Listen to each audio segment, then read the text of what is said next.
पावसामुळे कचरा डेपोतील घाण पाणी शिरले नागरिकांच्या घरांमध्ये. संततधार पाऊस सुरू आहे, त्यामुळे नदी नाल्यांना महापूर आलेला आहे. नदी पात्रातील पाणी बाहेर पडत असल्याने सर्वत्र पूर परिस्थिती निर्माण झालेली आहे.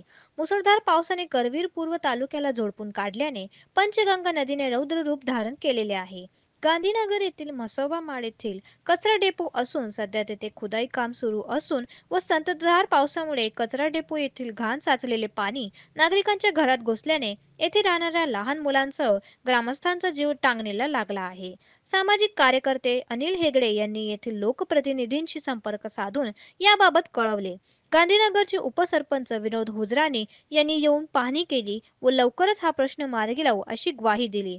त्यावर ठोस निर्णय घेण्यास ग्रामपंचायत प्रशासनाला यश आलेले नाही.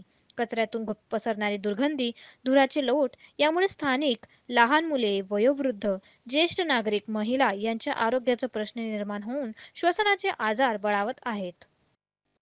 घरात पाणी रास आला, मला झोप नाही, काय नाही. पेशंट घेऊन आलो परवा दिवशी मी, एवढा पैसा घालून शिनी मच्छर ढासा ही भरल्यात आम्हाला. रासार मुलं घेऊन शिनी झोप नाही आम्हाला, ही करून शिनी पुरगीला घेऊन असंच बसली मी रासार.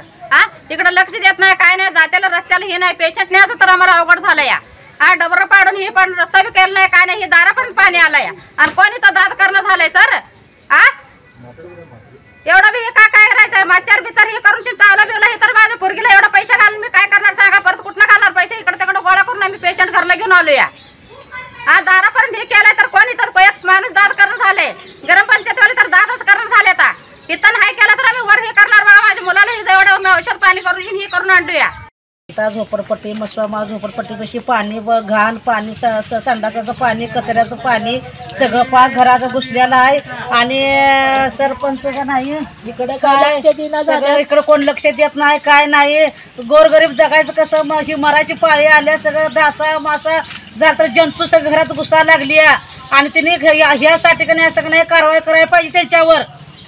इकडे लक्ष कोण देत नाही आमच्याकडे. हे गटर काढली, हे भिताऱ्यासाठी गटर काढले, तिथं बी पाणी साठलंय. तिथं सगळी बारकी चिल्ली पिल्ली पडायला लागल्या. तिथं शाळेला जायला रस्ता नाही. चिल्ली पिल्ली आमच्या आता घरात बसल्यात. मग शाळा कशी जायची आमच्या मुलाबाळांनी? इकडे कोण लक्ष देणं झालंय?